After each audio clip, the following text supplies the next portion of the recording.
était surnommée la directrice, si on en croit les journaux aujourd'hui? Emma. Expliquez qui est Emma. Ah, bah c'est la femme de... Enfin... C'est la future femme du patron de la prison. Ouais.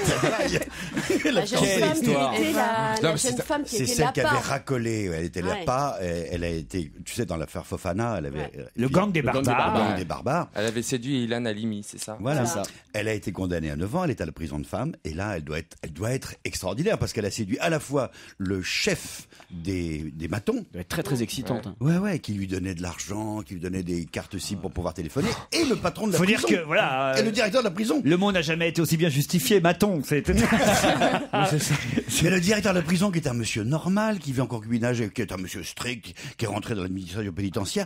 Il est raide dingue d'elle. Il dit, je veux l'épouser. Et quand elle sortira de prison, on vivra ensemble. Leur histoire d'amour était si connue et si flagrante que les surveillants de la prison surnommaient la prisonnière la directrice.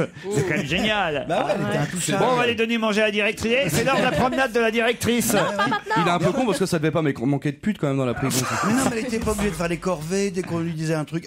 Attention. Si, elle devait nettoyer le bureau du directeur 1h30 et sous le bureau à porte fermée. Après avoir fait l'amour, ouais. Bah, mais enfin, en même temps, elle a raison, la fille, non? Ah bah, il faut prendre le plaisir là où il est, de toute façon. C'est pas ça, mais si dans une prison tu peux être bien avec le directeur, c'est mieux. Elle a raison, donc il faut coucher pour pouvoir être bien avec le patron, en sachant que c'est le patron qui le dit. Je sais pas comment il faut. Et même en prison. Moi je sais. Enfin, ici vous n'êtes pas. Bande d'idiots et d'idiotes, vous n'êtes pas prisonnier ici. Je dirais même, vous avez le droit de vous en aller quand vous voulez. Il nous regarde. Parce qu'il y a surpopulation en ce moment. L'ancien patron de la prison de la santé s'appelait Hubert Bonaldi. C'était mon grand-oncle. Ah oui. Et alors, ils s'en est tapé beaucoup des prisonniers. Et oui, alors, racontez. Eh ben, il a été foutu à la porte parce qu'il y a un mec qui s'est échappé qui s'appelait Mesrine. Ah oui, d'accord. J'ai pas entendu parler. C'est ton grand-père qui a été humilié. À la boulette. Dehors, Hubert. C'est moche. Il est fier comme s'il avait un bar tabac. En tout cas, le directeur de cette prison a donc dérapé et on nous explique dans Libération, par exemple, que la promiscuité liée à l'univers carcéral ne met personne à l'abri d'un dérapage.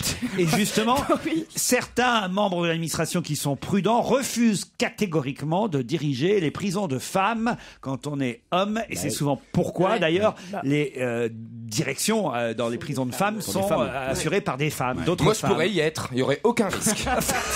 Alors, je peux te dire, je vais les avoir à la baguette, moi, là-bas. En revanche, dans les prisons d'hommes... Ah bah là c'est impossible, ah bah moi j'y vais, alors je dis officiellement, je ne pourrais pas résister. On est énormément écoutés dans les prisons, il faut le dire. Ah bah je les embrasse moi. Ah bah oui bien sûr. Ah Comment oui. ça c'est vrai? Moi, je sais pas, je demande, je savais pas. Qu'est-ce que vous croyez qu'ils peuvent faire dans une prison à part regarder la télévision et écouter la radio? Nettoyer le bureau du directeur. Taper le directeur.